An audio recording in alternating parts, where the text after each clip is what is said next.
आप सभी को प्रणाम करता हूँ। वड़क्कम। अन्ना जी मुस्कुरा रही है, अभी मुझसे कह रही थी, बोले बहुत मायूस दिख रहे हो, बात क्या है? मैंने कहा मैडम बहुत दूर से यात्रा करके आया हूँ, अच्छा नहीं लग रहा। तो अन्ना जी एकदम करीब आके बैठ गई, बोले अब कैसे लग रहा? मैंने कहा अन्ना जी आप मेरे करीब आके बैठी तो मुझे ऐसे लगा जैसे कश्मीर खुद चल के केरल के पास आ गया। Very good, very nice. 4 पंक्तियां पढ़ रहा हूँ कि 8-10 बैल मिलकर अंग्रेजी फिल्मों के पोस्टर खा रहे थे। अच्छा, 8-10 बैल मिलकर अंग्रेजी फिल्मों के पोस्टर खा रहे थे। यह दृश्य देखकर नन्हे नन्हे बछड़े ललचा रहे थे। अच्छा। थोड़ी देर पश्चात मुझे पता चली यह बात, तो मैंने एक बैल से पूछा क्यों रे, सारे के सारे पोस्टर खा लिए, बछड़ों को नहीं दिए? तो बैल गुस्से से बोला उस पर तो लिखा था केवल वयस्कों के लिए। बहुत अच्छे। भले ही मैं मद्रासी हूँ, मगर एक सच्ची बात बताता हूँ शैलेश भैया जी। एक दिन कुछ हिंदी के अधिकारी हमारे घर आए, माता पिता जी से कहा, बोले हिंदी में आपका योगदान चाहिए। अब वो दोनों मद्रासी, उनको हिंदी आती नहीं, उन्होंने मुझे सामने कर दिया, बोले इसको लेके जाइए। 4 पंक्तियां पढ़ रहा हूं कि मित्र की असफल शादी के बाद जब सफल तलाक हुआ। वाह, सफल शादी के बाद जब मित्र की असफल बहुत शादी अच्छे। के बाद जब सफल तलाक हुआ, तब तलाक के दस्तावेज पे दस्तखत के लिए मित्र के पत्नी ने पुराने संबंधों को याद करके थोड़ी सी हिम्मत करके मित्र से पूछा आपके पास पेन है क्या? हाँ। मित्र बिगड़ते हुए बोला बिछड़ते हुए भी तुमने किन शब्दों को छुआ है, अब पेन की क्या कमी है, सारा पेन तो तुम्हारा ही दिया हुआ है। बहुत अच्छे। अच्छा है, बहुत अच्छा है। रोहिन भाई साहब, मेरे पिताजी, मेरे दादाजी, मेरे बड़े भाई सभी पुलिस विभाग में हैं। हमारे खानदान में कोई कवि नहीं शैलेश भाई जी। सिर्फ मैं अकेला ही कवि हूँ। कभी कभी तो मेरे पिताजी मुझे गौर से देखते, आखिर गलती हुई कहाँ। एक दिन मुझसे कह रहे थे, बोले बेटा कवि सम्मेलन तो रात में रहते, दिन में पुलिस की नौकरी कर ले। मैंने कहा ठीक है। मैं पुलिस के भर्ती में गया तो कमिश्नर साहब ने मुझे ऊपर से नीचे तक देखा और बोले क्यों रे मनोज, तेरे हाथ अगरबत्ती, पैर मोमबत्ती, फिर भी होना है पुलिस में भर्ती? तो मैंने कमिश्नर साहब से कहा, मैंने कहा साहब मेरा सिर्फ इतना है कहना, मैं तो ये बताने आया था कि मेरे भरोसे पे मत रहना। कमिश्नर साहब मुस्कुराए, एक कांस्टेबल को बुलाए, उसके हाथ से टेप लिया, मेरे छाती से लगाया, बोले मनोज मद्रासी छाती फुलाओ। मैंने अपनी छाती फुलाई, बोले बताओ देश के लिए क्या कर सकते हो? मैंने कहा कमिश्नर साहब अपने देश के लिए अपने खून की आखिरी बूंद तक दे सकता हूं।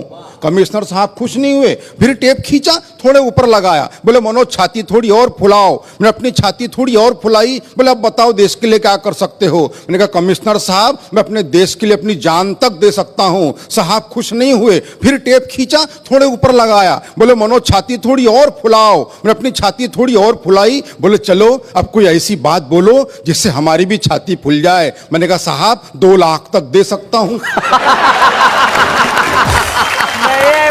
बहुत अच्छे। मगर मैं सच्ची बात बताता हूं, मैं पुलिस में भर्ती तो नहीं हुआ, मगर जब कोई पिताजी रात में गश्त पे जाते मैं उनके साथ जाता हूं, वहां से मैंने हाथ से उठा के लाया आनंद ले कि रात में गश्त के दौरान रास्ते में सो रहे कुत्ते को पुलिस वाले ने डंडे से मारा। कुत्ते ने गुर्रा के देखा और चुप हो गया बेचारा। मैंने कुत्ते से कहा अरे पुलिस वाले ने तुझे डंडे से मारा, क्या तेरे मन में उसे काटने के भाव नहीं जगे? कुत्ता बोला जगे, मगर पुलिस वाले के मुंह कौन लगे?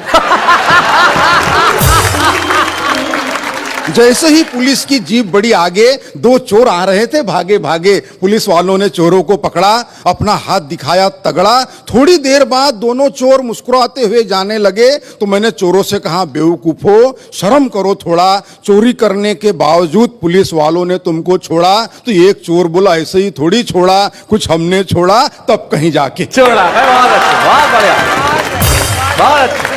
ये छोड़ा छोड़ी का दौर चलता रहेगा। हाँ। मैं 2 पंक्तियां पढ़ता हूं कि विषय था अपने विचार कम शब्दों में किस तरह बोले।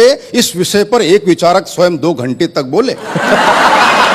मगर मैं ऐसा कुछ नहीं करूंगा। आप कल्पना कीजिए पंडित जवाहरलाल नेहरू का जन्मदिन हम पूरे देश में बाल दिवस के रूप में मनाते हैं। वहां से मैंने कल्पना उठाने का प्रयास किया है कि बाल दिवस के दिन प्रकाश नाम का एक बालक अंधियारे में खड़े होकर सब्जी बेच रहा था। क्या बात है भाई, बहुत बढ़िया, बहुत अच्छे। बाल दिवस के दिन प्रकाश नाम का एक बालक अंधियारे में खड़े होकर सब्जी बेच रहा था। मैंने उस बालक से पूछा पालक है क्या?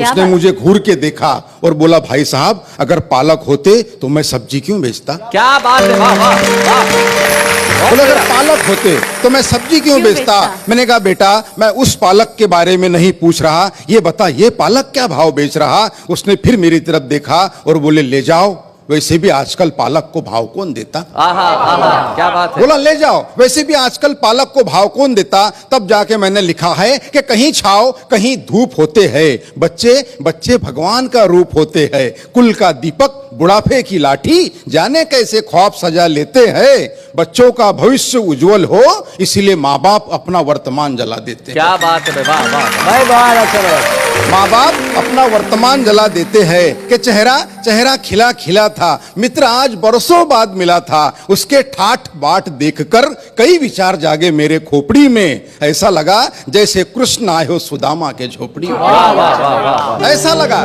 जैसे कृष्ण आए हो सुदामा के झोपड़ी में, मिलते ही बोला यार तू आ कभी, नजदीक ही मेरा बंगला है, गाड़ी है, नौकर है, चाकर है, विदेशी बैंकों में लॉकर है, सुंदर सी पत्नी है, फूल से बच्चे है, यह सारी बातें वो कह गया एक ही दम में। मैंने उससे पूछा माँ पिताजी कहाँ है? वो बोला वृद्धाश्रम में। क्या बात है। मैंने कहा दोस्त धन दौलत तो साथ में घड़ी दो घड़ी होती है, मगर याद रख जिस घर में माँ बाप होते हैं वो जगह जन्नत से भी ज्यादा बड़ी होती है। वाह वाह वाह वाह, स्वागत है मनोज, बहुत अच्छे, बहुत बढ़िया ढंग से मनोज ने कविता Beautiful, सुनाई। वाह, वाह। और सबसे बड़ी चीज ये है मनोज, जो देख के मुझे बड़ी खुशी हुई, और यही इस देश की एकता का सबसे बड़ा प्रतीक भी है मनोज।